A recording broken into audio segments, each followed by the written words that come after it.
നമ്മൾ കഴിഞ്ഞ പ്രാവശ്യം ദാനിയേലിൻ്റെ പുസ്തകം 3-ാം അധ്യായം സ്റ്റാർട്ട് ചെയ്തു. ആ 3-ാം അധ്യായത്തിൽ നമ്മൾ കണ്ട കാര്യം, നെബൂഖദ്നേസർ ഒരു സ്വർണത്തിലുള്ള ഒരു പ്രതിമ ഉണ്ടാക്കുന്നു.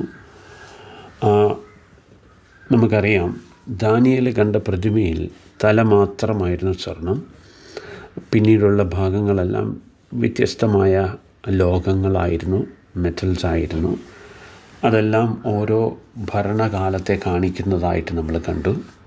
എന്ന് പറഞ്ഞാൽ നെബൂഖദ്നേസറിൻ്റെ ബാബിലോൺ സാമ്രാജ്യം, അതും കാലം കഴിയുമ്പോൾ അത് നീങ്ങപ്പെടുകയും അടുത്ത ഭരണാധികാരി പ്രവേശിക്കുകയും, എന്നിട്ട് നമ്മൾ കണ്ടു, ദാനിയേൽ കണ്ട സ്വപ്നത്തിൽ ആരും തൊടാത്ത ഒരു കല്ല് വന്ന് ഈ ബിംബത്തെയും എല്ലാത്തിനെയും തകർത്ത് കളഞ്ഞു. അതിൻ്റെ അർത്ഥം നമ്മൾ കണ്ടു. അതായത് എല്ലാ ഭരണ സംവിധാനങ്ങളും തകർക്കപ്പെടുകയും കർത്താവായ യേശു ക്രിസ്തുവിൻ്റെ ഭരണം അവസാനം നിലനിൽക്കുകയും ചെയ്യുമെന്ന് നമ്മൾ പഠിച്ചു. എന്നാൽ ഇവിടെ നമ്മൾ കഴിഞ്ഞ പ്രാവശ്യം കണ്ടത് ദാനിയേലിൻ്റെ പുസ്തകം 3-ാം അധ്യായം സ്റ്റാർട്ട് ചെയ്തു. ഈ വിഗ്രഹത്തിൻ്റെ എക്സ്പ്ലനേഷനൊക്കെ കേട്ട് നെബൂഖദ്നേസർ വളരെ ഇംപ്രസ്ഡായി ദാനിയേലിനെ ഒരുപാട് വാനോളം പുകഴ്ത്തി. എന്നുവേണ്ട ഇങ്ങനത്തെ ഔട്ട്വേർഡായിട്ടുള്ള ഒരുപാട് കാര്യങ്ങൾ കണ്ടാലും നമ്മൾ ഓർക്കും നെബൂഖദ്നേസർ മാനസാന്തരപ്പെട്ടു. പക്ഷേ നെബൂഖദ്നേസർ മാനസാന്തരപ്പെട്ടില്ല. നെബൂഖദ്നേസറിന് പെട്ടെന്നുണ്ടായ ചിന്ത ഒരു വിഗ്രഹം ഉണ്ടാക്കുക എന്നുള്ളത് മാത്രമല്ല, ആ വിഗ്രഹത്തെക്കുറിച്ച് പറയുന്നത് പൊന്നുകൊണ്ട് ഒരു ബിംബം. 3-ാം അധ്യായം 1-ാമത്തെ വചനം നമ്മൾ കണ്ടതാണ് കഴിഞ്ഞ തവണ. പൊന്നുകൊണ്ടൊരു ബിംബം. നമുക്കറിയാം, ഈ പൊന്ന് അല്ലെങ്കിൽ സ്വർണം എന്ന് പറയുന്നത് നെബൂഖദ്നേസർ കണ്ട വിഗ്രഹത്തിൻ്റെ തലയാണെങ്കിൽ, താൻ ഈ വിഗ്രഹം, ഈ രൂപം പൂർണ്ണമായിട്ടും സ്വർണം കൊണ്ടുണ്ടാക്കി നെബൂഖദ്നേസർ ഒരു ദേശത്ത്, പ്ലെയിൻ ആയിട്ടുള്ള ഒരു നിരഭൂമിയിൽ ഇതിനെ പ്രതിഷ്ഠിച്ചു. ഇതിൻ്റെ പ്രതിഷ്ഠയ്ക്ക് വേണ്ടി നെബൂഖദ്നേസറുള്ള ആളുകളെല്ലാം വിളിച്ചു കൂട്ടി. പൊളിറ്റിക്കൽ ലീഡേഴ്സ്, റിലീജിയസ് ലീഡേഴ്സ് എല്ലാവരെയും വിളിച്ചു കൂട്ടിയിട്ട് അവിടെ ഒരു കൽപ്പന കൊടുക്കുകയാണ് ചെയ്യുന്നത്. സിഗ്നൽ തരുമ്പോൾ, അടയാളം വരുമ്പോൾ, അതായത് വാദ്യഘോഷങ്ങളൊക്കെ ഉണ്ടാകുമ്പോൾ എല്ലാവരും ഈ വിഗ്രഹത്തെ നമസ്കരിക്കണമെന്നുള്ളൊരു കൽപ്പനയും പുറപ്പെടുവിച്ചു. ഇപ്പം നമ്മൾ ചിന്തിച്ച ഒരു കാര്യം ഈ വിഗ്രഹത്തെക്കുറിച്ചാണ്. ഇതുമായിട്ട് നമ്മൾ കണ്ടു കഴിഞ്ഞു, എതിർ ക്രിസ്തുവുമായിട്ടുള്ള ബന്ധത്തിൽ ഇനിയും എതിർ ക്രിസ്തു നടത്തുന്ന ഒരു ഭരണവുമായിട്ട് ഒരുപാട് സാമ്യം ഇവിടെയുമുണ്ട്. നമ്മൾ വെളിപാട് പുസ്തകം അതിൻ്റെ 13-ാം അധ്യായത്തിലൊക്കെ നമ്മൾ നേരത്തെ കണ്ടു കഴിഞ്ഞു. ഓക്കെ, അപ്പം ഇവിടെ നെബൂഖദ്നേസർ കണ്ട ഈ വിഗ്രഹം താൻ പൂർണ്ണമായിട്ടും സ്വർണം ഉണ്ടാക്കി എന്നുള്ളത് നമ്മൾ കണ്ടു. താൻ വിചാരിക്കുന്നത്, താൻ ചിന്തിക്കുന്നത്, തൻ്റെ ഭരണത്തിന് ഒരു എൻഡും ഉണ്ടാകുകയില്ല എന്ന് താൻ ചിന്തിച്ചുവെങ്കിൽ, ദാനിയേൽ കൊടുത്ത മെസ്സേജ് അതല്ലായിരുന്നു. കാലം കഴിയുമ്പോൾ ഏതാണ്ട് 70 കൊല്ലം, അത് നമ്മൾ പിന്നീട് ചിന്തിക്കും, ബാബിലോണിൻ്റെ സാമ്രാജ്യം തീരും. എന്നാൽ ലൗകികനായ നെബൂഖദ്നേസറിന് അത് അംഗീകരിക്കാൻ സാധിച്ചില്ല. ഇതാ ഞാൻ മുമ്പേ പറഞ്ഞത്, ദാനിയേലിനെ വാനോളം പുകഴ്ത്തിയെങ്കിലും നെബൂഖദ്നേസറിന് മാനസാന്തരമൊന്നും ഉണ്ടായില്ല. നെബൂഖദ്നേസറിന് ഈ ദൈവം, അതായത് ദാനിയേലിൻ്റെ ദൈവം, വെറും ഒരു സ്വപ്നം വെളിപ്പെടുത്തി കൊടുക്കുന്ന ഒരു ദൈവമായിട്ട് മാത്രമേ കാണുവാനായിട്ട് സാധിച്ചുള്ളൂ. അങ്ങനെയായിരുന്നു ഇരുന്നത്. ഇതാണ് നമ്മൾ കഴിഞ്ഞ ആഴ്ച ചിന്തിച്ചത്. നമുക്കിന്ന് അടുത്ത വചനത്തിലേക്ക് കടക്കാം. ദാനിയേലിൻ്റെ പുസ്തകം 3-ാം അധ്യായത്തിൻ്റെ 4 മുതലുള്ള വചനങ്ങളൊന്ന് വായിക്കാം. നമ്മൾ കഴിഞ്ഞ പ്രാവശ്യവും കണ്ടതാണെങ്കിലും അവിടെ മുതലാണ് ഈ രാജകൽപ്പന വരുന്നത്. അപ്പോൾ നമുക്ക് ആ 4-ാമത്തെ വാക്യം മുതൽ വരുമ്പോൾ, അപ്പോൾ ഘോഷകൻ ഉച്ചത്തിൽ വിളിച്ചു പറഞ്ഞത്, വംശങ്ങളും ജാതികളും ഭാഷക്കാരുമായുള്ളവരെ, നിങ്ങളോട് കൽപ്പിക്കുന്നത് എന്തെന്നാൽ, അപ്പോൾ ഇതൊരു കൽപ്പനയാണ്, കാഹളം, കുഴൽ, തമ്പുരു, കിന്നരം, വീണ, നാഗസ്വരം മുതലായ സകലവിധ വാദ്യനാദവും കേൾക്കുമ്പോൾ നിങ്ങൾ വീണ് നെബൂഖദ്നേസർ രാജാവ് നിർത്തിയിരിക്കുന്ന സ്വർണ്ണബിംബത്തെ നമസ്കരിക്കണം. ആരെങ്കിലും വീണ് നമസ്കരിക്കാതിരുന്നാൽ അവനെ ആ നാഴികയിൽ തന്നെ എരിയുന്ന തീച്ചുളയിൽ ഇട്ട് കളയും. അതുകൊണ്ട് സകല വംശങ്ങളും കാഹളം, കുഴൽ, തമ്പുരു, കിന്നരം, വീണ മുതലായ സകലവിധ വാദ്യനാദവും കേട്ടപ്പോൾ സകല വംശങ്ങളും ജാതികളും ഭാഷക്കാരും വീണ് നെബൂഖദ്നേസർ രാജാവ് നിർത്തിയ സ്വർണ്ണബിംബത്തെ നമസ്കരിച്ചു. ഇപ്പം ഇത് നമ്മൾ കഴിഞ്ഞ പ്രാവശ്യവും കണ്ടത് ഈ ഒരു ആൻറ്റി ക്രൈസ്റ്റ് റൂൾ അല്ലെങ്കിൽ എതിർ ക്രിസ്തുവിൻ്റെ ഭരണവുമായിട്ട് ഇതിനെ ഒന്ന് താരതമ്യപ്പെടുത്തി പഠിക്കാനായിട്ടിടയായി. മാത്രമല്ല ഇന്നത്തെ ഈ വ്യാജ മതങ്ങൾ അല്ലെങ്കിൽ ഫോൾസ് റിലീജിയൻ അല്ലെങ്കിൽ ഇന്നത്തെ ജാതീയമായിട്ടുള്ള മതത്തിൻ്റെ ഒരു രീതിയെക്കുറിച്ച് തന്നെ നമുക്കിവിടുന്ന് പഠിക്കാനായിട്ട് സാധിക്കും. ഒന്നാമത്തെ കാര്യം, it was a commandment from the king. രാജാവിൽ നിന്നുള്ളൊരു കൽപ്പനയാണ്. Forcing people to believe in something. അത് ഒരിക്കലും ക്രൈസ്റ്റ് ലൈക്ക് ആയിട്ടുള്ളൊരു കാര്യമേ അല്ല. ക്രിസ്ത്യാനിറ്റിയിൽ അങ്ങനൊരു കാര്യം ബൈബിള് പഠിപ്പിക്കുന്നില്ല. പക്ഷേ ഇന്ന് ക്രിസ്തീയ മതത്തിന് പറ്റിയ ഏറ്റവും വലിയ പ്രശ്നവും ഒരു നൂറ്റാണ്ടിൽ, അതായത് 3rd സെഞ്ച്വറിയിലും ഒക്കെയും ഒരുപാട് ഫോഴ്സ്ഫുൾ കൺവേർഷൻസ് നടത്തിയതിൻ്റെ ഫലമായിട്ട് തന്നെയാണ് ക്രിസ്തീയ ക്രിസ്ത്യാനിറ്റിയിൽ ഈ ഒരുപാട് വിഗ്രഹാരാധനകളും ഒക്കെ കടന്നു വരുവാനായിട്ടിടയായത്. എന്ന് പറഞ്ഞാൽ ജാതികൾ പാലിച്ചുകൊണ്ടിരുന്ന പല കാര്യങ്ങളും ഇന്ന് സഭയ്ക്ക് അകത്ത് വന്നു കയറിയിരിക്കുകയാണ്. അങ്ങനെയാണ് ഈ ക്രിസ്ത്യാനിറ്റി ഒരുപാട് ഡിസ്റ്റോർട്ടഡ് ആയത്. അപ്പോൾ ഇവിടെ നോക്കിക്കേ, നെബൂഖദ്നേസർ ആളുകളെ കൊണ്ട് ഫോഴ്സ് ചെയ്യിക്കുക. സോ ഇത് ഒരു ഒരു ഒരു ഒരു ഫോൾസ് റിലീജിയൻ്റെ ഒരു വ്യാജ മതത്തിൻ്റെ ഒരു ലക്ഷണമാണ്. 2, അവിടെ ഭയങ്കര മ്യൂസിക്കും മറ്റു കാര്യങ്ങളുമാണ് അല്ലേ. ഭയങ്കര കാഹളം, കുഴൽ, തമ്പുരു, കിന്നരം, വീണ മുതലായവ സകലവിധ വാദ്യനാദവും കേൾക്കുമ്പോൾ. സോ ഇങ്ങനെ ഒരു ആംബിയൻസാണ് അവിടെ സൃഷ്ടിക്കപ്പെടുന്നത്. ഒന്ന്, നിർബന്ധമായിട്ട് വണങ്ങാനായിട്ട് പറയുന്നു. 2, അവിടെ ഭയങ്കരമായ മ്യൂസിക്കൽ ഇതും ഒക്കെയാണ്. അപ്പം ദാറ്റ് മീൻസ് അവിടെ ഒരുപാട് വൈകാരികമായിട്ടുള്ള കുറേ പ്രകടനങ്ങളാണ്. സോ ഇത് ഈ വ്യാജമായിട്ടുള്ള ഒരു റിലീജിയൻ്റെ മറ്റൊരു ക്യാരക്ടറാണ്. എന്നാൽ ഈ വക കാര്യങ്ങളൊന്നും ട്രൂ ക്രിസ്ത്യാനിറ്റിയിൽ ഉണ്ടാവുന്നില്ല. ട്രൂ ക്രിസ്ത്യാനിറ്റിയിൽ കർത്താവ് പറഞ്ഞത് ഇങ്ങനെയാണ്. കർത്താവ് പറഞ്ഞതാണ് നമുക്ക് നോക്കേണ്ടതായിട്ടുള്ളത്. ലൂക്കോസിൻ്റെ സുവിശേഷം 9-ാം അധ്യായം 23-ാമത്തെ വാക്യത്തിൽ, പിന്നെ അവൻ എല്ലാവരോടും പറഞ്ഞത്, എന്നെ അനുഗമിക്കുവാൻ ഒരുത്തൻ ഇച്ഛിച്ചാൽ അവൻ തന്നെത്താൻ നിഷേധിച്ച് നാൾ തോറും തൻ്റെ ക്രൂശ് എടുത്തുകൊണ്ട് എന്നെ അനുഗമിക്കട്ടെ. നമുക്ക് എത്ര കോൺട്രാസ്റ്റിംഗ് ആണ് നോക്ക്. നെബൂഖദ്നേസർ പറയുകയാണ്, എല്ലാവരും നിശ്ചയമായും നമസ്കരിച്ചേ പറ്റൂ, നമസ്കരിച്ചില്ലെങ്കിൽ എരിയുന്ന തീച്ചൂളയിലിടുമെന്ന് പറഞ്ഞപ്പോൾ കർത്താവ് പറഞ്ഞ് ശ്രദ്ധിക്കുക, ഒരുത്തൻ എന്നെ അനുഗമിക്കാൻ ഇച്ഛിച്ചാൽ, if anyone wishes to come after me. ഇവിടെ Jesus was not pushing anyone to follow him. തന്നെ ഫോളോ ചെയ്യാൻ തന്നെ ഒരിക്കലും ആരും പുഷ് ചെയ്യുന്നില്ല.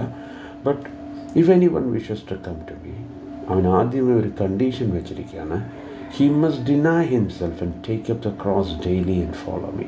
തന്നെത്താൻ ത്യജിച്ച് തൻ്റെ ക്രൂശെടുത്ത് ഡെയിലി തൻ്റെ ക്രൂശെടുത്ത് തന്നെ അനുഗമിക്കാൻ. സി, ഇങ്ങനൊരു വില്ലിങ്നെസ് ഇല്ലാത്തവർക്ക് കർത്താവിനെ ഫോളോ ചെയ്യാൻ കഴിയുകയില്ല എന്നുള്ളതാണ്. സോ ഇവിടെ ഒരു വലിയൊരു ഫ്രീഡം കർത്താവ് കൊടുത്തേക്കുവാണ്. So it's your choice. നമുക്ക് കർത്താവിനെ ഫോളോ ചെയ്യുകയോ ചെയ്യാതിരിക്കുകയോ ചെയ്യാം. But nobody is force. So ഇതാണ് ആ ട്രൂ ക്രിസ്ത്യാനിറ്റിയുടെ ഒരു ഫീച്ചർ. രണ്ടാമത്തെ ഒരു കാര്യം നമ്മൾ പലപ്പോഴും ചിന്തിക്കാറുണ്ട്. ക്രിസ്ത്യാനിറ്റി അല്ലെങ്കിൽ ദൈവത്തിൻ്റെ സ്പിരിറ്റ്, ആത്മാവിൻ്റെ നിറവ് എന്ന് പറയുന്നത് പുറമേ കാണിക്കുന്ന ഒരു വൈകാരിക പ്രകടനവുമല്ല. തുള്ളലോ ചാട്ടമോ അല്ലെങ്കിൽ കയ്യടിയോ ഭയങ്കരമായും ബഹളം വെക്കുകയോ ഒച്ച വെക്കുന്നതോ ഒന്നും പരിശുദ്ധാത്മാവ് വരുന്നതിൻ്റെ തെളിവല്ല. ബൈബിള് പരിശുദ്ധാത്മാവ് വരുന്നതിൻ്റെ തെളിവായിട്ട് പഠിപ്പിച്ചിരിക്കുന്നത് നമ്മുടെ ഫലമാണ്. നമ്മൾ ഫ്രൂട്ട്ഫുള്ളായിത്തീരും, ഇത്രയേ ഉള്ളൂ. മാത്രമല്ല, കർത്താവിൻ്റെ വചനം അനുസരിക്കാനുള്ള ഒരു പ്രത്യേക പവർ നമുക്ക് ലഭ്യമാകുകയാണ് പരിശുദ്ധാത്മാവിൻ്റെ നിറവിൽ. സോ ദൈവത്തിൻ്റെ വേർഡിനോട് നമ്മൾ ഏറ്റവും അടുപ്പവും ദൈവത്തിൻ്റെ വേർഡിനോട് നമ്മൾ ഒരുപാട് നീതി പുലർത്തുകയും ചെയ്യും ദൈവത്തിൻ്റെ ആത്മാവിനാൽ നമ്മൾ നിറയപ്പെടുമ്പോൾ, റാദർ ദാൻ ഗെറ്റിംഗ് ഇമോഷണൽ, നമ്മൾ വൈകാരികമാകുന്നതിനേക്കാൾ അധികമായി. ഓക്കെ, ഒബ്വിയസ്ലി നമ്മൾ ചില സമയങ്ങളിൽ നമ്മൾ കർത്താവിനെ പാടി സ്തുതിക്കുമ്പോഴൊക്കെ നമുക്ക് എമോഷണൽ ആവത്തില്ലെന്നല്ല, പക്ഷേ ഇമോഷൻ ആത്മാവിൻ്റെ നിറവിൻ്റെ ലക്ഷണമെന്ന് പറയുന്നതാണ് തെറ്റ്. അങ്ങനൊരു കാര്യം ബൈബിൾ എവിടെയും പഠിപ്പിക്കുന്നത്. Christianity is more about the state of your heart. നമ്മുടെ ഹൃദയത്തിൻ്റെ അവസ്ഥയെക്കുറിച്ച് പറയുന്നതാണ് ക്രിസ്തീയ സന്ദേശം. അവിടെയാണ് നമുക്ക് രൂപാന്തരം വരേണ്ടത്. അതാണ് കർത്താവിൻ്റെ ഇൻറ്റൻഷനും. ഇനി നമുക്ക് തുടർന്ന് വായിക്കാം. അതിൻ്റെ 3:8 മുതൽ. എന്നാൽ ആ സമയത്ത് ചില കൽദയർ അടുത്തു വന്ന് യഹൂദന്മാരെ കുറ്റം ചുമത്തി. അവർ നെബൂഖദ്നേസർ രാജാവിനെ ബോധിപ്പിച്ചത്, രാജാവ് ദീർഘായുസ്സുള്ള ആയിരിക്കട്ടെ. രാജാവേ, കാഹളം, കുഴൽ, തമ്പുരു, കിന്നരം, വീണ, നാഗസ്വരം മുതലായ സകലവിധ വാദ്യനാദവും കേൾക്കുന്ന ഏവനും വീണ് സ്വർണബിംബത്തെ നമസ്കരിക്കണമെന്നും ആരെങ്കിലും വീണ് നമസ്കരിക്കാതിരുന്നാൽ അവനെ എരിയുന്ന തീച്ചുളയിൽ ഇട്ട് കളയുമെന്നും ഒരു തീർപ്പ് കൽപ്പിച്ചുവല്ലോ. ബാബേൽ സംസ്ഥാനത്തിലെ കാര്യാദികൾക്ക് മേൽവിചാരകന്മാരായി നിശ്ചയിച്ച ശദ്രക്ക്, മേശക്ക്, അബേദ്നെഗോ എന്ന ചില യഹൂദന്മാരുണ്ടല്ലോ, ഈ പുരുഷന്മാർ രാജാവിനെ കൂട്ടാക്കിയില്ല. അവർ തിരുമനസ്സിലെ ദേവന്മാരെ സേവിക്കുകയോ തിരുമനസ് കൊണ്ട് നിർത്തിയ സ്വർണബിംബത്തെ നമസ്കരിക്കുകയോ ചെയ്യുന്നില്ല. ഈ സമയത്താണ് കൽദയർ അവിടെ ഒരു പ്രശ്നം ഉന്നയിച്ചുകൊണ്ട് വരുന്നു. കൽദയർക്ക് എല്ലാ യഹൂദന്മാരോടുമല്ല, ചില യഹൂദന്മാരോട് വൈരാഗ്യമുണ്ടായി തുടങ്ങി. അതിനൊരു കാരണമുണ്ട്. ആരാണെന്ന് ഇവിടെ നമ്മൾ വായിച്ചു. Shadrach, മേശക്ക്, Abednego. നമ്മൾ ഈ 2-ാം അധ്യായത്തിൻ്റെ അവസാന വാക്യം വായിക്കുമ്പം അവിടെ വായിക്കുന്നു, ദാനിയേലിൻ്റെ അപേക്ഷ പ്രകാരം രാജാവ് ശദ്രക്കിനെയും മേശക്കിനെയും അബേദ്നെഗോവിനെയും ബാബേൽ സംസ്ഥാനത്തിലെ കാര്യാദികൾക്ക് മേൽവിചാരകനാക്കി. നോക്കിക്കേ, ഒരു ശരിക്കും ഇവർക്ക് ദൈവത്തിൻ്റെ ഇതെല്ലാം ഇടപെടലാണ്. ഈ 3 പേരെയും ദൈവം അവിടെ ഒരു നല്ല പൊസിഷനിലേക്ക് ആക്കി. ഓക്കെ, അപ്പം രാജാവിൻ്റെ കോർട്ടിൽ അവർക്ക് താമസിക്കാനിടയായി. അതുമാത്രമല്ല, അവിടുത്തെ മേൽവിചാരകന്മാരാക്കി എന്ന് പറയുമ്പോൾ ഒബ്വിയസ്ലി ഇവർക്കെല്ലാവർക്കും അവരോട് ഒരു വൈരാഗ്യമോ അസൂയയോ ഉണ്ടാകാൻ സാധ്യതയുണ്ട്.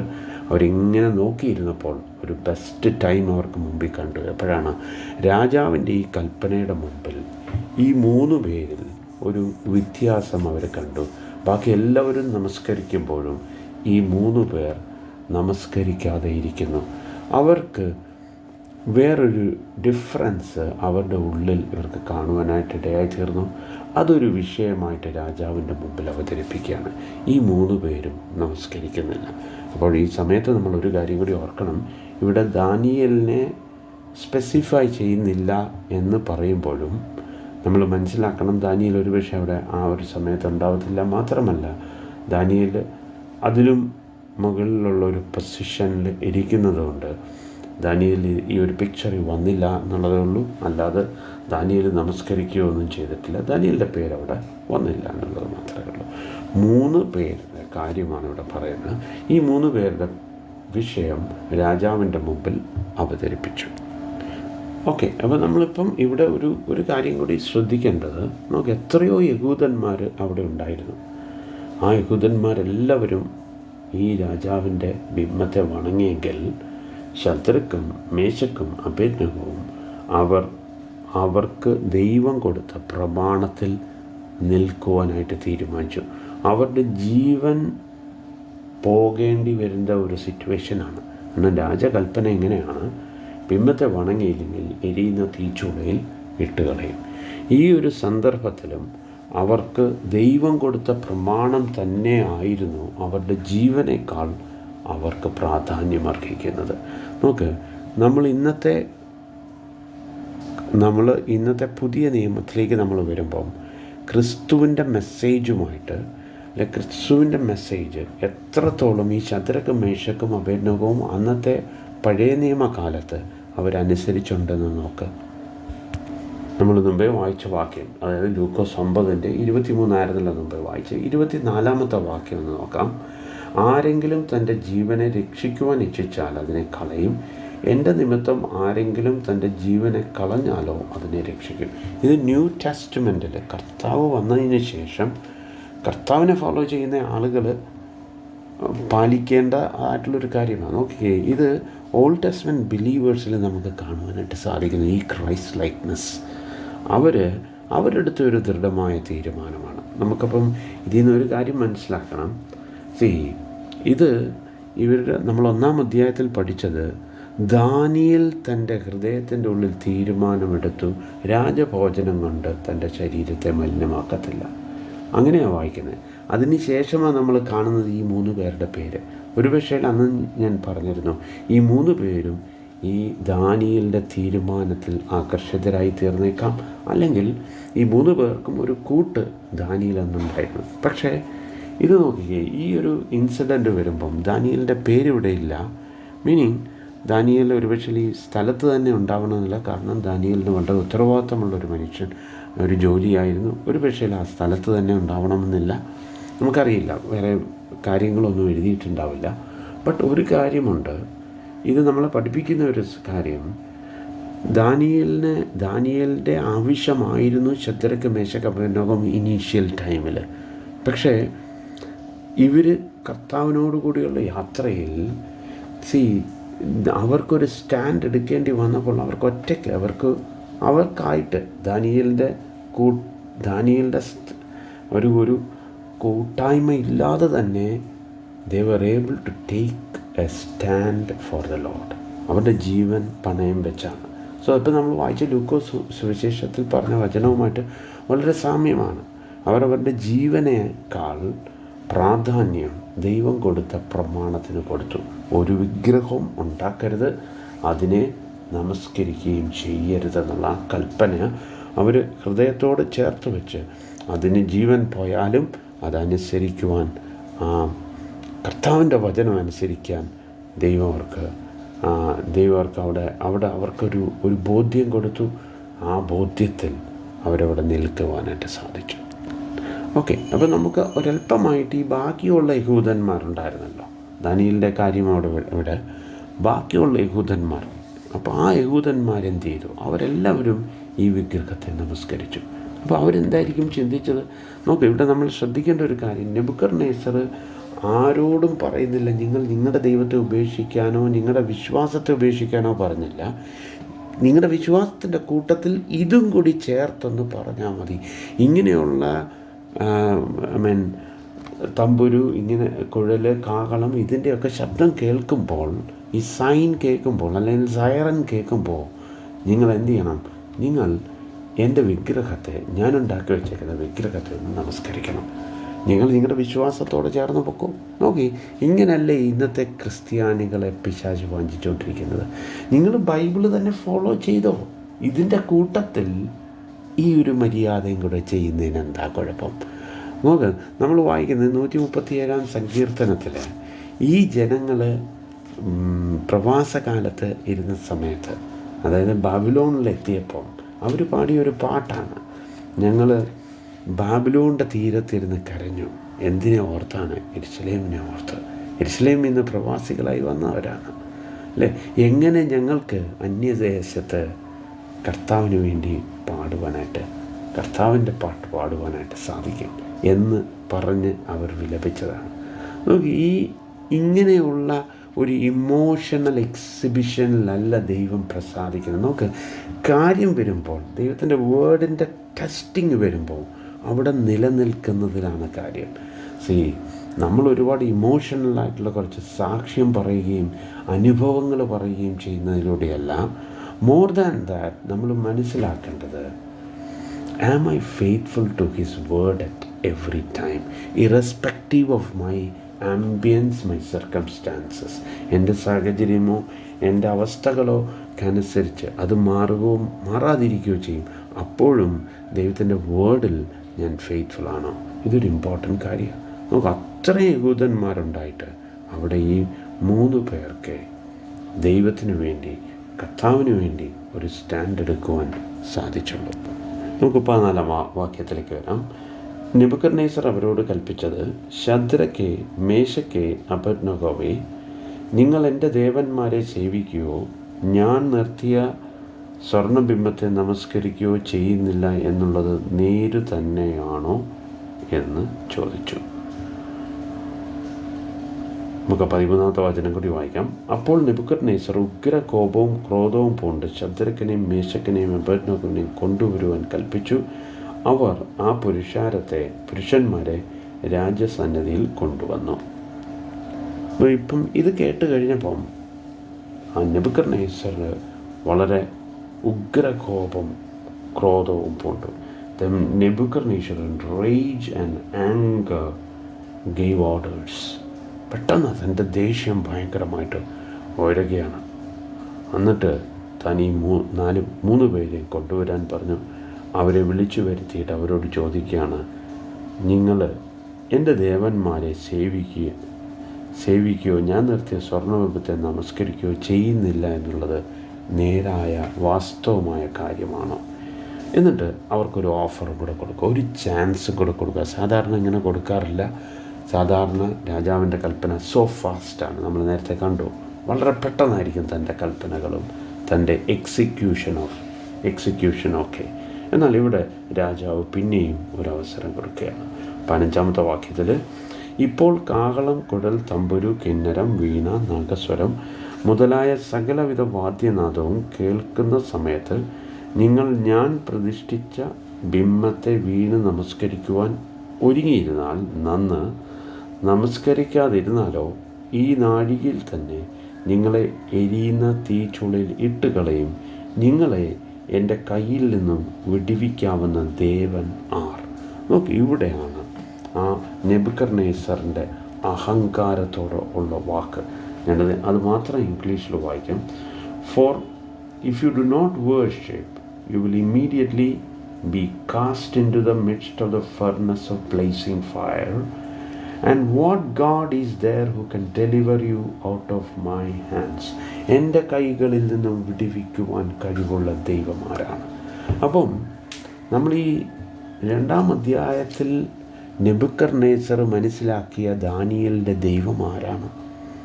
ദാനിയേലിൻ്റെ ദൈവത്തെക്കുറിച്ച് താൻ എന്താ മനസ്സിലാക്കിയത്? അതാ ഞാൻ മുമ്പേ പറഞ്ഞതുപോലെ തനിക്കൊരു ഒരേ കാര്യം മാത്രമേ അറിയത്തുള്ളൂ. ദാനിയേലിൻ്റെ ദൈവം ആരാണ്? രഹസ്യങ്ങളെ അല്ലെങ്കിൽ സ്വപ്നങ്ങളെ വെളിപ്പെടുത്തുന്നവൻ മാത്രമാണ്. ഇയാൾക്കിന്നും മനസ്സിലായില്ല തന്നെ തൻ്റെ കൈകളിൽ നിന്നും വിടുവിക്കുവാൻ കഴിവുള്ള ഒരു ദൈവത്തെയാണ് ശദ്രക്കും മേശക്കും അബേദ്നെഗോവും സേവിക്കുന്നതെന്നുള്ളൊരു സത്യം മനസ്സിലായില്ല. അല്ലെങ്കിൽ മറ്റൊരു രീതിയിൽ പറഞ്ഞാൽ, ഇന്നും താൻ വിശ്വസിക്കുന്നില്ല തന്നെ ഈ രാജ്യത്വം ഏൽപ്പിച്ചേക്കുന്നത് ഈ 3 പേരുടെയും ദൈവമാണെന്ന് ഇന്നും മനസ്സിലാക്കിയിട്ടില്ല. തനിക്ക് ദാനിയേലിൻ്റെ ദൈവത്തെക്കുറിച്ച്, അല്ലെ ശദ്രക്ക് മേശക്ക് അബേദ്നെഗോവിൻ്റെ ദൈവത്തെക്കുറിച്ച് ഈ അധ്യായം വരെയുള്ള അറിവ് സ്വപ്നങ്ങളെ മനസ്സിലാക്കി കൊടുക്കുന്നത്. അതാണ് അത്ര അഹങ്കാരത്തോട് ചോദിക്കുന്നത്, ആർക്കാണ് എൻ്റെ കൈയിൽ നിന്നും, ഏത് ദൈവത്തിനാണ് എൻ്റെ കയ്യിൽ നിന്നും നിങ്ങളെ വിടുവിക്കുവാൻ കഴിയുന്നത്? സോ അവർക്കൊരു ചാൻസ് കൊടുത്തേക്കുക. നിങ്ങൾക്കൊരു ചാൻസും കൂടെ തരികയാണ്. ഇപ്പോൾ നിങ്ങൾക്ക് വേണ്ടി ഈ സൈൻ ഉണ്ടാകും, ഇതിൻ്റെ മ്യൂസിക് ഓണാകും. ഈ ഒരു സമയത്ത് നിങ്ങൾക്കൊന്നുകൂടി നമസ്കരിക്കാനുള്ളൊരവസരം. ഇങ്ങനെയൊരു രാജാവിൻ്റെ ഒരു ഓഫറിൻ്റെ മുമ്പിൽ ഈ 3 പേര് പറഞ്ഞ മറുപടി എന്താണെന്ന് നമുക്കൊന്ന് വായിക്കാം.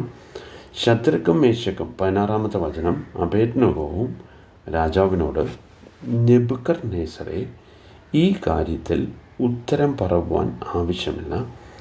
ഞങ്ങൾ സേവിക്കുന്ന ദൈവത്തിന് ഞങ്ങളെ വിടുവിക്കുവാൻ കഴിയുമെങ്കിൽ അവൻ ഞങ്ങളെ എരിയുന്ന തീച്ചുളയിൽ നിന്നും രാജാവിൻ്റെ കയ്യിൽ നിന്നും വിടുവിക്കും. അല്ലെങ്കിലും ഞങ്ങൾ രാജാവിൻ്റെ ദേവന്മാരെ സേവിക്കുകയില്ല, രാജാവ് നിർത്തിയ സ്വർണ്ണബിംബത്തെ നമസ്കരിക്കുകയുമില്ല എന്ന് അറിഞ്ഞാലും എന്ന് ഉത്തരം പറഞ്ഞു. സോ എത്ര ബോൾഡായിട്ടുള്ളൊരു ഒരു സ്റ്റേറ്റ്മെൻറ്റ്സാണ് ഈ 3 പേര് രാജാവിൻ്റെ മുമ്പിൽ പറയുന്നതെന്നൊക്കെ. അവരുടെ അടുത്ത നിമിഷം അവരുടെ ലൈഫ് പോവുക. അതാണ് അത്രത്തോളം ക്രിട്ടിക്കലായിട്ടിരിക്കുന്ന ഒരു സമയത്താണ് അവരുടെ ഈ തീരുമാനം. അപ്പം രാജാവ് ചോദിച്ച ചോദ്യം ഇതാണ്, എന്നെ നിങ്ങളുടെ കയ്യിൽ നിന്ന് വിടുവിക്കുവാൻ ആർക്ക് സാധിക്കും? എത്രത്തോളം അഹങ്കാരത്തോട് ചോദിച്ചപ്പം അവരോട്, ആ രാജാവിനോട് വളരെ ക്ലിയറായിട്ട് ശദ്രക്കും മേശക്കും അബേദ്നെഗോവും പറയുകയാണ്, ഞങ്ങളൊരല്പം പോലും വറീഡല്ല ഈ ഒരു കാര്യത്തെക്കുറിച്ച്. കാരണം ഞങ്ങളെ വിടുവിക്കുവാൻ കഴിവുള്ളവനാണ് ഞങ്ങളുടെ ദൈവം. ഇനി വിടുവിക്കാതിരിക്കുക, ഞങ്ങൾ തീയിലൂടെ വെന്തരിയണമെന്നാണ് ഞങ്ങളുടെ ദൈവത്തിൻ്റെ ആഗ്രഹമെങ്കിൽ അതിനും ഞങ്ങൾ തയ്യാറാണ്. എങ്കിലും ദൈവം തന്ന, മോശ മുഖാന്തരം തന്ന ദൈവത്തിൻ്റെ കൽപ്പനകളെ അനുസരണക്കേട് കാണിക്കാൻ, കൽപ്പനകളോട് അനുസരണക്കേട് കാണിക്കാൻ ഞങ്ങൾ ഒരു കാരണവശാലും തയ്യാറല്ല. നോക്കി, അപ്പം ഇവിടെ നമുക്കൊരു വചനം കൂടി വായിക്കാനായിട്ടുള്ളത് യോഹന്നാൻ്റെ സുവിശേഷം 19:10 മുതൽ 11 വരെയുള്ള വാക്യങ്ങളൊന്ന് വായിക്കാം. ഇവിടെ കർത്താവിനെ പിലാത്തോസിൻ്റെ മുമ്പിൽ നിൽക്കുമ്പോൾ, കർത്താവ് പിലാത്തോസിൻ്റെ മുമ്പിൽ നിൽക്കുമ്പോൾ ഉള്ള ഒരു ഭാഗമാണ്. പിലാത്തോസും ഏതാണ്ട് ഇതിന് സാമ്യമായ ഒരു കാര്യം പറയുകയാണ്. 10ാമത്തെ വാക്യം. പിലാത്തോസ് അവനോട്, നീ എന്നോട് സംസാരിക്കുന്നില്ലയോ? എനിക്ക് നിന്നെ ക്രൂശിക്കുവാൻ അധികാരമുണ്ടെന്നും നിന്നെ വിട്ടയക്കാൻ അധികാരമുണ്ടെന്നും നീ അറിയുന്നില്ലയോ എന്ന് ചോദിച്ചതിന് യേശു അവനോട്, മേലിൽ നിന്ന് നിനക്ക് കിട്ടിയിട്ടല്ല എങ്കിൽ എൻ്റെ മേൽ നിനക്ക് ഒരധികാരവും ഉണ്ടാകുകയില്ലായിരുന്നു. അതുകൊണ്ട് എന്നെ നിൻ്റെ പക്കൽ ഏൽപ്പിച്ചവന് അധികം പാപമുണ്ട് എന്ന് ഉത്തരം പറഞ്ഞു. മേലിൽ നിനക്ക് കിട്ടിയില്ല എങ്കിൽ എൻ്റെ മേൽ നിനക്ക് ഒരധികാരവും ഉണ്ടാകുകയില്ലായിരുന്നു. ഞാനത് ഇംഗ്ലീഷിൽ വായിക്കാം. You would have no authority over me unless it had been given you from above. Okay, എന്തോ ഒരു സ്ട്രോങ് ആയിട്ടുള്ളൊരു സ്റ്റേറ്റ്മെൻറ്റാണത്. പിതാവായ ദൈവത്തെക്കുറിച്ച് തൻ്റെ ബോധ്യം താൻ പിലാത്തോസിനോട് പറയുകയാണ്. ഉയരത്തിൽ നിന്ന് അധികാരം ലഭിക്കാതെ നിനക്കൊരധികാരമില്ല. ഇവിടെയും ശദ്രക്കും മേശക്കും അബേദ്നെഗോവിനും ആ ഒരു തിരിച്ചറിവുണ്ട്. ഇവിടെ ഏത് രാജാവായാലും ശരി, ഈ രാജാവിന് ഈ രാജ്യത്വം കൊടുത്തത് ദൈവമാണ്. ഇപ്പം രാജാവ് ഇപ്പോൾ ഒരു കൽപ്പന പുറപ്പെടുവിച്ചുവെങ്കിലും ദൈവം അറിയാതെയല്ല. തീച്ചൂള ആണ് ഇതിൻ്റെ അടുത്ത നിമിഷം എൻ്റെ തീച്ചൂളയാണെങ്കിൽ അതും ദൈവം അറിയാതല്ല. അവിടുന്ന് വിടുവിക്കണോ വേണ്ടായോ എന്നുള്ളത് പോലും തീരുമാനം ദൈവത്തിൻ്റെതാണ്. ദൈവഹിതമെങ്കിൽ അതാണ് ശരിക്കും ശദ്രക്ക് മേശക്ക് അബേദ്നെഗോവും പറയുന്നത്. ഞങ്ങളെ വിടുവിക്കുകയോ വിടുവിക്കാതിരിക്കുകയോ ഇതിനെ ബേസ് ചെയ്തല്ല ഞങ്ങൾ ഫോളോ ചെയ്യുന്നത്. ഞങ്ങൾ ഞങ്ങളുടെ പൂർണ്ണ ഹൃദയത്തോടും പൂർണ്ണ മനസ്സോടും പൂർണ്ണ ആത്മാവിനോടും ദൈവത്തിൻ്റെ വചനം പാലിക്കാൻ ഞങ്ങളോട് ആവശ്യപ്പെട്ടിട്ടുണ്ട്. അതുതന്നെ ഞങ്ങൾ ചെയ്യുന്നു. അതുകൊണ്ട് ഈ രാജകൽപ്പന കൊണ്ടൊന്നും ഞങ്ങളുടെ വിശ്വാസത്തെ മാറ്റുവാൻ കഴിയുകയില്ല. നമ്മുടെ ലൈഫിൽ നമ്മളിതൊക്കെ വായിക്കുമ്പോൾ നമ്മുടെ ജീവിതത്തിൽ ഇങ്ങനെയുള്ള നിലപാടുകൾ നമുക്കുണ്ടാവണം. നമുക്കൊരു പക്ഷേ ഇങ്ങനെ ഇതുപോലെയുള്ള ടെംപ്റ്റേഷൻസോ കാര്യങ്ങളോ ആയിരിക്കില്ല. നമ്മുടെ ദൈനംദിന ജീവിതത്തിൽ, ഔദ്യോഗിക ജീവിതത്തിൽ കർത്താവിൻ്റെ വചനത്തെ ലംഘിക്കേണ്ട സിറ്റുവേഷൻസ് വരുമ്പോൾ നമുക്കിവരെ പോലെ തീരുമാനമെടുക്കാൻ നമ്മളെക്കൊണ്ട് സാധിക്കുമോ? ഇന്ന് നമ്മൾ അവരെക്കാളും അഡ്വാൻറ്റേജസ് ആയിട്ടുള്ളൊരു സ്ഥലത്താണ് നമ്മൾ നിൽക്കുന്നത്. കാരണം ഇന്ന് നമുക്ക് ദൈവത്തിൻ്റെ സ്പിരിറ്റുണ്ട്, ദൈവത്തിൻ്റെ ആത്മാവ് നമ്മുടെ ഉള്ളിലുണ്ട്, ദൈവകൃപ ദൈവം നമുക്ക് തന്നിട്ടുണ്ട് ഇവിടെയൊക്കെ ജയിക്കാൻ. കർത്താവ് നമ്മളെ അതിനൊക്കെ നമ്മളെ ബലപ്പെടുത്തട്ടെ. ഈ നാളുകളിൽ ഏറ്റവും ആവശ്യമേറിയ വേണ്ട ഒരു കാര്യമാണ് കർത്താവിന് വേണ്ടിയുള്ള നിലപാട്, കർത്താവിൻ്റെ വചനത്തിൽ നിലനിൽക്കുന്ന ഒരു സ്വഭാവം. അതുമാത്രമല്ല, മറ്റൊരു പോയിൻറ്റും കൂടി ഇതിൽ നിന്ന് പഠിക്കാനായിട്ടുള്ളത്, അവർ രാജാവിനെയോ രാജകൽപ്പനയോ അല്ല ഭയപ്പെടുന്നത്. അവർക്ക് ഭയമുള്ളത് അവരുടെ ദൈവത്തെയാണ്. നമുക്ക് ഈ യെശയ്യാവിൻ്റെ പുസ്തകത്തിൽ 8ാം അധ്യായത്തിൽ യെശയ്യാവ് ഈ ഇസ്രായേൽ ജനത്തെയൊക്കെ തിരിച്ചു കൊണ്ടുവരുന്നതിനെക്കുറിച്ച്, അവരുടെ പാപത്തിൽ നിന്ന് അവരെ തിരികെ കൊണ്ടുവരുന്നതിനെക്കുറിച്ച് പറയുന്ന ഒരു വാക്കാണ് 8ാം അധ്യായം അതിൻ്റെ 12ാമത്തെ വചനത്തിൻ്റെ അവസാന ഭാഗം മുതൽ. അവർ ഭയപ്പെടുന്നതിനെ നിങ്ങൾ ഭയപ്പെടരുത്, ഭ്രമിച്ചു പോകുകയും അരുത്. സൈന്യങ്ങളുടെ യഹോവയെ ശുദ്ധീകരിക്കുവിൻ, അവനെ തന്നെ നിങ്ങളുടെ ഭയവും നിങ്ങളുടെ ഭീതിയും, അവൻ തന്നെ നിങ്ങളുടെ ഭയവും നിങ്ങളുടെ ഭീതിയും ആയിരിക്കട്ടെ. നോക്ക്, ഞാനത് ഇംഗ്ലീഷിലും കൂടെ വായിക്കും. You are not to fear what they fear or be in dread of it. It is the Lord of hosts whom you shall regard as holy, and he shall be your fear, and he shall be your dread. അവനായിരിക്കണം നിങ്ങളുടെ ഭയം, അവനെ ആയിരിക്കണം നിങ്ങളുടെ ഭീതി അവനായിരിക്കട്ടെ. അങ്ങനെ ആകുമ്പോൾ അടുത്ത promise പറയുന്നത് എന്താ? 14-ാമത്തെ വചനം, then he shall become a sanctuary. എന്നാൽ അവൻ ഒരു വിശുദ്ധ മന്ദിരമായിരിക്കും. അതെ, ഓക്കെ, നമുക്ക് ഇതാണ് ദൈവത്തിൻ്റെ ആ പ്രൊട്ടക്ഷൻ. അങ്ങനെയുള്ളവർക്കാണ് നമ്മൾ ദൈവത്തെ ഭയക്കുമ്പോൾ നമുക്ക് അത് എക്സാക്ട്ലി ദ സെയിം തിങ് ആണ് ശദ്രക്കും മേശക്കിൻ്റെയും ജീവിതത്തിൽ സംഭവിച്ചത്. അപ്പോൾ ഇവിടെ നമ്മൾ മനസ്സിലാക്കുന്ന ഒരു കാര്യം, വെറുതെ ഒരു വിശ്വാസം മാത്രമല്ല, വിശ്വാസത്തോട് ചേർന്ന് വരുന്ന ഒരു അനുസരണമുണ്ട്. ഇത് ഇവരുടെ ലൈഫ് നമ്മളെ പഠിപ്പിക്കുന്ന ഒരു വലിയ കാര്യമാണ്.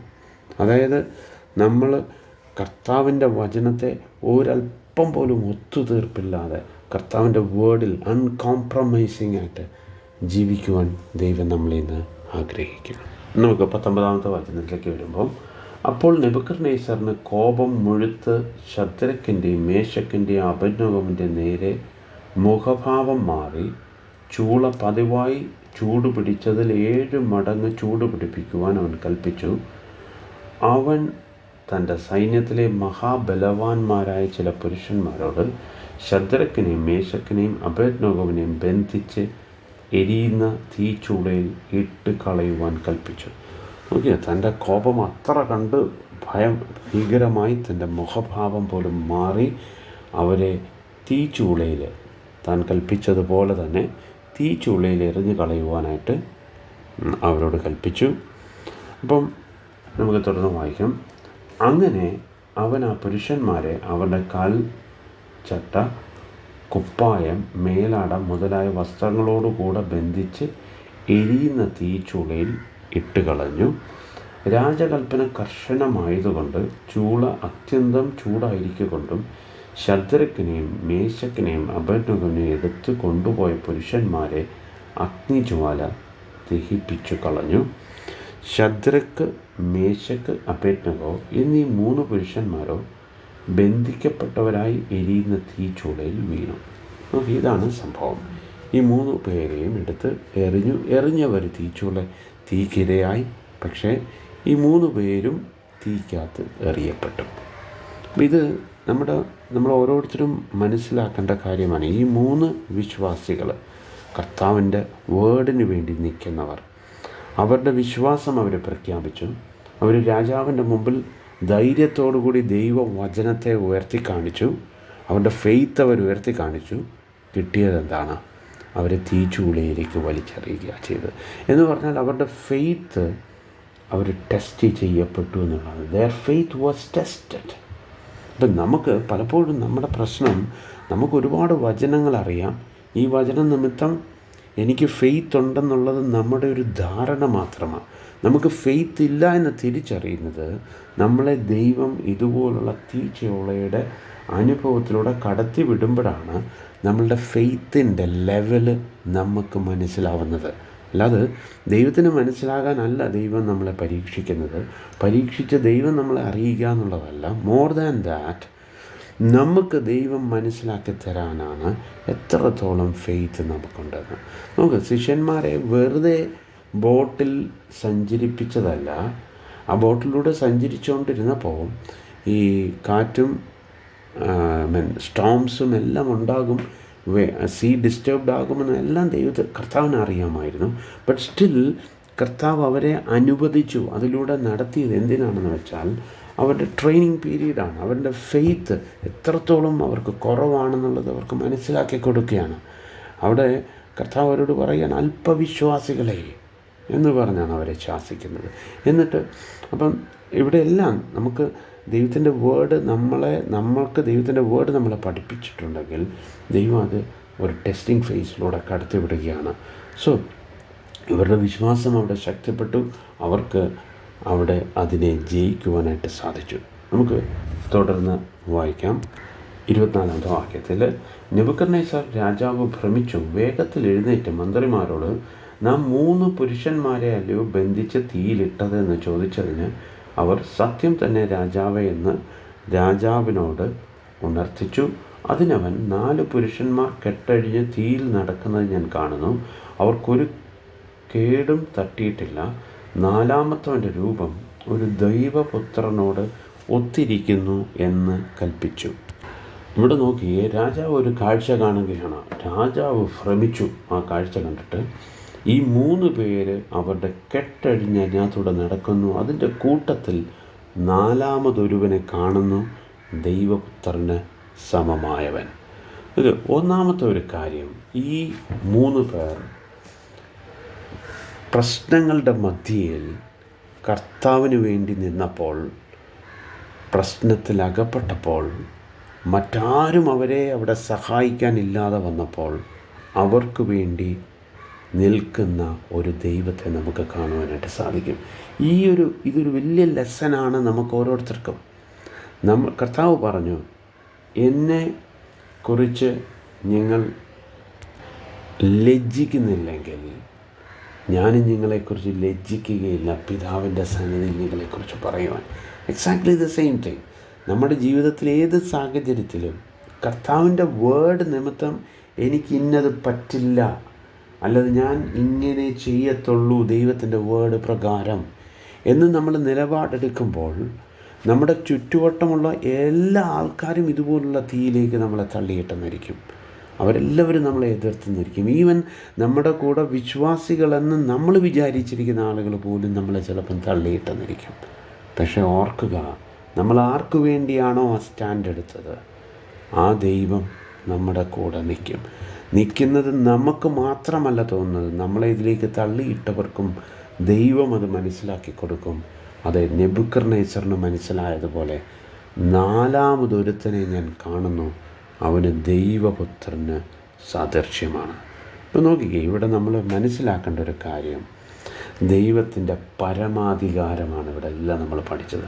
1-ാം അധ്യായത്തിലും പഠിച്ചു അല്ലേ, 2-ാം അധ്യായത്തിൽ പഠിച്ചു, 3-ാം അധ്യായത്തിൽ നമ്മൾ പൂർണ്ണമായിട്ടും ദൈവത്തിൻ്റെ പരമാധികാരമാണ്. ദൈവത്തിൻ്റെ പരമാധികാരം. മറ്റൊരു കാര്യം കൂടിയുണ്ട്. ഈ തീയിലൂടെ കടന്നു പോയപ്പോൾ അവരെ ബന്ധിതരായിരുന്ന അവരുടെ ബന്ധനം അഴിഞ്ഞു എന്ന് നമ്മൾ വായിക്കുന്നു. അപ്പം നമ്മൾ ഇതിൽ നിന്ന് ഒന്ന് ചിന്തിക്കുവാണെങ്കിൽ വളരെ സിമ്പിളായിട്ട് കിട്ടുന്ന ഒരു കാര്യം, നമ്മുടെ ലൈഫിലും ദൈവത്തിന് ഉദ്ദേശമുണ്ട് നമ്മളെ ചില പരീക്ഷണങ്ങളിലൂടെയൊക്കെ കടത്തിവിടുക എന്ന് പറഞ്ഞാൽ നമ്മുടേതായിട്ടുള്ള കുറേ ബന്ധനങ്ങളും അഴിയും. അത് നിമിത്തം നമുക്കുണ്ടായിരുന്ന ഒരുപാട് തെറ്റിദ്ധാരണകൾ മാറും, നമ്മുടെ ഒരുപാട് കുറവുകൾ മാറുവാനായിട്ടൊക്കെ ഉള്ള ഒരവസരമായിട്ടും ഇതിനെ കാണുക. നമുക്ക് തുടർന്ന് വായിക്കാം. 26-ാമത്തെ വചനം. നെബൂഖദ്നേസർ എരിയുന്ന തീച്ചുളയുടെ വാതിൽക്കൽ അടുത്ത് ചെന്ന് അത്യുന്നത ദൈവത്തിൻ്റെ ദാസന്മാരായ ശദ്രക്കെ, മേശക്കെ, അബേദ്നെഗോവേ പുറത്തു വരുവീനെന്ന് കൽപ്പിച്ചു. അങ്ങനെ ശദ്രക്കും മേശക്കും അബേദ്നെഗോവും തീയിൽ നിന്നും പുറത്തു വന്നു.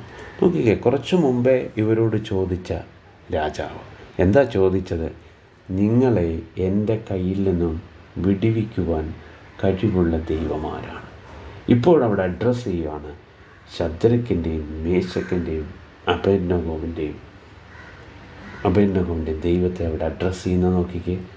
അവിടെ അവരെ അഡ്രസ്സ് ചെയ്യുന്നത് നോക്ക്, ദൈവത്തിൻ്റെ ദാസന്മാരെ എന്ന് പറഞ്ഞാൽ അവരുടെ ഒരു പ്രശ്നം വരുമ്പോൾ അവർക്ക് വേണ്ടി നിൽക്കുന്ന ഒരു ദൈവം. ബാക്കി എല്ലായിടവും വിഗ്രഹം മാത്രമാണ്. ആ വിഗ്രഹത്തെക്കുറിച്ച് നമ്മൾ വായിക്കുന്നത് എന്താണ്? അവയ്ക്ക് കണ്ണുണ്ട്, കാണുന്നില്ല, വായുണ്ട്, അവർ സംസാരിക്കുന്നില്ല, കൈയുണ്ട്, സ്പർശിക്കുന്നില്ല. അവയെ ഉണ്ടാക്കുന്നവർ അവയെപ്പോലെ തന്നെയാണ്. അത്രയേ ഉള്ളൂ. പക്ഷേ ദൈവം നമുക്ക് തന്നേക്കുന്ന ഏറ്റവും വലിയ കോൺഫിഡൻസ് ഇതാണ്. നാം എന്തപേക്ഷിച്ചാലും അവൻ നമുക്ക് വേണ്ടി ഉത്തരമരുളുമെന്നുള്ളത് അവനോടുള്ള നമ്മുടെ പ്രാഗൽഭ്യമാക്കുന്നു. ഇനിയും 27-ാമത്തെ വചനം. പ്രധാന ദേശാധിപന്മാരും സ്ഥാനപതിമാരും ദേശാധിപന്മാരും രാജമന്ത്രിമാരും വന്നുകൂടി ആ പുരുഷന്മാരുടെ ദേഹത്ത് തീ പിടിക്കാതെയും അവരുടെ തലമുടി കരിയാതെയും കാൽച്ചട്ടയ്ക്ക് കേടുപറ്റാതെയും അവർക്ക് തീയുടെ മണം പോലും തട്ടാതെയും ഇരുന്നത് കണ്ടു. ഇതൊക്കെ ദൈവത്തിൻ്റെ പ്രവർത്തനമല്ലാതെ, ഒരു സൂപ്പർ നാച്ചുറൽ പ്രവർത്തനമല്ലാതെ നമുക്കിതിനെ ഒന്നും വിശേഷിപ്പിക്കാൻ, നമുക്കിതൊന്നും നമ്മളുടെ ബുദ്ധി കൊണ്ട് ഇതിനെ കോംപ്രിഹെൻഡ് ചെയ്യാൻ പറ്റില്ല. ഇത് നമ്മൾ മനസ്സിലാക്കേണ്ടത്. ദൈവത്തിൻ്റെ പ്രവർത്തനങ്ങളൊക്കെ ഇങ്ങനെയാണ്. ഒരുത്തൻ്റെ കണ്ണ് കണ്ടിട്ടില്ല, ചെവി കേട്ടിട്ടില്ല, ഒരു ഹൃദയത്തിലോട്ട് തോന്നിയിട്ടില്ല. This is how God CARES. ദൈവം കരുതുന്നതും ദൈവം ഇടപെടുന്നതും അങ്ങനെ തന്നെയാണ്. നാം ചോദിക്കുന്നതിന് മുമ്പേ, നമ്മളെ ചോദിക്കുന്നതിന് മീതെ നമ്മളെ അത്യന്തം പരമായി നടത്തുന്ന ഒരു ദൈവം. വീണ്ടും നോക്കിക്കുക, അവരുടെ രോമത്തിന് പോലും ഒരു കേടുപാടും ഉണ്ടാകാതെ നിൽക്കുകയാണ്. 28-ാമത്തെ വചനം. അപ്പോൾ നെബൂഖദ്നേസർ കൽപ്പിച്ചത്, ശദ്രക്കിൻ്റെയും മേശക്കിൻ്റെയും അബേദ്നെഗോവിൻ്റെയും ദൈവം വാഴ്ത്തപ്പെട്ടവൻ. ഇപ്പോഴിതാ ആ ദൈവത്തെ വാഴ്ത്തുകയാണ്. അപ്പോഴും ശ്രദ്ധിക്കണം, നെബൂഖദ്നേസർ എൻ്റെ ദൈവമെന്നല്ല വിളിക്കുന്നത്, ശദ്രക്ക്, മേശക്ക്, അബേദ്നെഗോ എന്ന് പറഞ്ഞാൽ ഈ ദൈവത്തോടൊരു പേഴ്സണൽ റിലേഷൻഷിപ്പിലേക്ക് ഇന്നും എത്തുന്നില്ല, അല്ലേ? ഇനി തന്നിൽ ആശ്രയിക്കുകയും സ്വന്തം ദൈവത്തെ അല്ലാതെ വേറൊരു ദൈവത്തെയും സേവിക്കുകയോ നമസ്കരിക്കുകയോ ചെയ്യാതിരിക്കത്തക്കവണ്ണം രാജകൽപ്പന കൂടെ മറുത്ത് തങ്ങളുടെ ദേഹത്തെ ഏൽപ്പിച്ചു കൊടുക്കുകയും ചെയ്ത തൻ്റെ ദാസന്മാരെ അവൻ സ്വദൂതനെ അയച്ചു വിടുവിച്ചിരിക്കുന്നുവല്ലോ. നോക്ക്, ഈ രാജാവിൻ്റെ തിരിച്ചറിവാത്. നോക്ക്, എത്ര പ്രതിസന്ധിയുടെ നടുവിൽ അവരുടെ ഫെയ്ത്ത് അവർ ഉയർത്തി കാണിച്ചു. അതായത് നോക്ക്, ഇവിടെ എല്ലാം ശ്രദ്ധിക്കേണ്ട ഒരു കാര്യം, നെബൂഖദ്നേസർ ഇവരോട് ആരോടും തന്നെ പറഞ്ഞില്ല, നിങ്ങളുടെ വിശ്വാസം ഉപേക്ഷിച്ചിട്ട് എൻ്റെ ബിംബത്തെ നമസ്കരിക്കാനല്ല പറഞ്ഞത്. നിങ്ങളുടെ വിശ്വാസമൊക്കെ അവിടെ നിൽക്കട്ടെ, കൂട്ടത്തിൽ എൻ്റെ അല്ലേ, അതേ ഉദ്ദേശിക്കുന്നുള്ളൂ. വേറെ ഒരു കൽപ്പന, നിങ്ങൾ മേലാൽ മറ്റൊരു വിഗ്രഹത്തെ ആരാധിക്കില്ലെന്ന് പറയുന്നില്ല. നോക്കി, ഇന്നത്തെ ക്രിസ്ത്യാനികളെ ഡിസീവ് ചെയ്യുന്നൊരു വലിയ കാര്യം അത്. ദൈവത്തിൻ്റെ വചനം അനുസരിക്കുന്നു, പിന്നെ വിശ്വസിക്കുന്നുണ്ട്, മനസ്സാന്തരപ്പെട്ടു, വിശ്വസിക്കുന്നു, സ്നാനപ്പെടുന്നു, ദൈവാത്മാവിനെ നയിക്കുന്നു, ദൈവവചനം പഠിക്കുന്നു, കൂട്ടത്തിൽ എന്തും കൂടെ ചെയ്യും. കൂട്ടത്തിൽ ദൈവം നിഷേധിച്ചിരിക്കുന്ന പല കാര്യങ്ങളും കൂടെ ചെയ്യും. ലോകത്തിൻ്റെ ഭ്രമത്തിനനുസരിച്ച് പോകുന്ന ആളുകൾ, ലോകത്തെ സ്നേഹിച്ചു പോകുന്ന ഒരു കാര്യം, ധനത്തെ സ്നേഹിച്ചുകൊണ്ട് പോകുന്ന ആളുകൾ, ഇത് രണ്ടും കൂടെ കൊണ്ടുപോകാമെന്ന് ചിന്തിക്കുന്നവർ. കർത്താവ് പറഞ്ഞു, നിങ്ങൾക്ക് ദൈവത്തെയും മാമോനെയും സേവിക്കാൻ സാധിക്കില്ല, ഒരുപോലെ സേവിക്കാൻ സാധിക്കില്ല. നമുക്ക് ഇവിടെ അവരുടെ ആ ഒരു വിശ്വാസമാണ്. ആ വിശ്വാസം നിമിത്തം രാജാവിൻ്റെ ഭാഷ മാറി, രാജാവിന് ദൈവത്തെക്കുറിച്ചുള്ള കാഴ്ചപ്പാട് മാറി. അതെ, തന്നിൽ ആശ്രയിക്കുന്നവരെ വിടിവിക്കുവാൻ ശക്തനായ ഒരു ദൈവം. ഇനിയും 29-ാമത്തെ വചനം. ഈ വിധത്തിൽ വിടിവിക്കുവാൻ കഴിയുന്ന മറ്റൊരു ദൈവവും ഇല്ലായ്ക കൊണ്ട് ഇങ്ങനെ വിടിവിക്കുവാൻ, അപ്പം താൻ വിശ്വസിക്കുന്ന ദൈവത്തിനും ഇങ്ങനൊരു ശക്തി ഉള്ളതായിട്ട് തനിക്ക് അറിയില്ല. താനിവിടെ ഡിക്ലെയർ ചെയ്യുക, ഇങ്ങനൊരു ദൈവവുമില്ല, ഒരൊറ്റ ദൈവമേ ഉള്ളൂ ഇങ്ങനെയൊക്കെ വിടിവിക്കാൻ കഴിവുള്ളവൻ, തീച്ചൂളയിൽ നിന്നും വിടിവിക്കുവാൻ കഴിവുള്ളവൻ. അപ്പോൾ ഈ അധ്യായത്തിലൂടെ നെബൂഖദ്നേസറിന് ഒരു കാര്യം കൂടി ദൈവത്തെക്കുറിച്ച് മനസ്സിലാക്കി. ദൈവം വെറുതെ സ്വപ്നം വിവരിച്ചു കൊടുക്കുന്നവൻ മാത്രമല്ല, പിന്നെന്തും കൂടിയാ, തന്നിൽ വിശ്വസിക്കുന്നവരെ, അവരേത് പ്രതിസന്ധിയിലൂടെ കടന്നു പോയാലും അവരെ വിടുവിക്കുവാൻ കഴിവുള്ള ദൈവമാകുന്നു എന്ന്. ഇനി നമ്മൾ വായിച്ചു, ഈ വിധത്തിൽ വിടുവിക്കുവാൻ, 29-ാമത്തെ വചനം. ഈ വിധത്തിൽ വിടുവിക്കുവാൻ കഴിയുന്ന മറ്റൊരു ദൈവവും ഇല്ലായ്ക കൊണ്ട് ഏത് ജാതിക്കാരിലും വംശക്കാരിലും ഭാഷക്കാരിലും ആരെങ്കിലും ശദ്രക്കിൻ്റെയും മേശക്കിൻ്റെയും അബേദ്നെഗോവിൻ്റെയും ദൈവത്തിന് വിരോധമായി വല്ലതും തെറ്റു പറഞ്ഞാൽ അവനെ കഷണമായി ശകലിക്കുകയും അവൻ്റെ വീട് കുപ്പക്കൊന്നാക്കുകയും ചെയ്യുമെന്ന് ഞാനൊരു വിധി കൽപ്പിക്കുന്നു. പിന്നെ രാജാവ് ശദ്രക്കിനെയും മേശക്കിനെയും അബേദ്നെഗോവിനെയും ബാബേൽ സംസ്ഥാനത്ത് സ്ഥാനമാനങ്ങൾ കൽപ്പിച്ചു കൊടുത്തു. ഓക്കെ, ഇതാണ്. Then the king caused Shadrach, Meshach, and Abednego to prosper in the province of Babylon. നോക്കി, ഇവിടെ ക്ലിയറായിട്ട് പറയുകയാണ്, അവിടെ ഒരു കൽപ്പന കൊണ്ടുവരികയാണ്, ഇനിയും ആരും ഈ ദൈവത്തിന് ദൂഷണം പറയാൻ പാടില്ല. കാരണം ഇതുപോലൊരു ദൈവമില്ല. മറ്റൊരു ദൈവത്തിനും അവരെത്ര നിലവിളിച്ചാലും അവരെ അതിൽ നിന്നൊന്നും വിടുവിക്കാനോ കഴിവില്ല. നമ്മൾ വായിക്കുന്നുണ്ട് ഏലിയാവിൻ്റെ കാലത്ത്, ഏലിയാവും ബാലിൻ്റെ പ്രവാചകന്മാർ അവർ യഹൂദന്മാർ തന്നെയായിരുന്നു. ആ ബാലിനെ സേവിച്ച കുറച്ച് യഹൂദ പ്രവാചകന്മാർ, ഇസ്രായേൽ ജനങ്ങൾ, അവരത്യുച്ചത്തിൽ ഒരുപാട് നേരമിരുന്ന് വിളിച്ചിട്ടും അവരുടെ ദേവൻ അവർക്ക് ആൻസർ ചെയ്തില്ല. നമ്മൾ മനസ്സിലാക്കേണ്ട ഒരു കാര്യം അതാണ്. നമ്മൾ വിശ്വസിക്കുന്ന ദൈവം ആരാണെന്ന് തിരിച്ചറിയുക. ഈ ആകാശവും ഭൂമിയും സകലതുമുള്ള വാക്യ ദൈവം. അതെ, എനിക്ക് എവിടെ നിന്ന് സഹായം വരും? അതെ, എൻ്റെ ദൈവമോ സ്വർഗത്തിലുണ്ട്, എൻ്റെ സഹായം അവിടെ നിന്ന് വരികയാണ്. അവിടുന്നാണ്, കർത്താവാണ് എന്നെ സഹായിക്കേണ്ടത്. നമുക്ക് ആ ഒരു ബോധ്യമാണ് നമുക്കുണ്ടാവേണ്ടത്. കർത്താവ് അതിനായിട്ട് നമ്മളെ ഓരോരുത്തരെയും സഹായിക്കട്ടെ.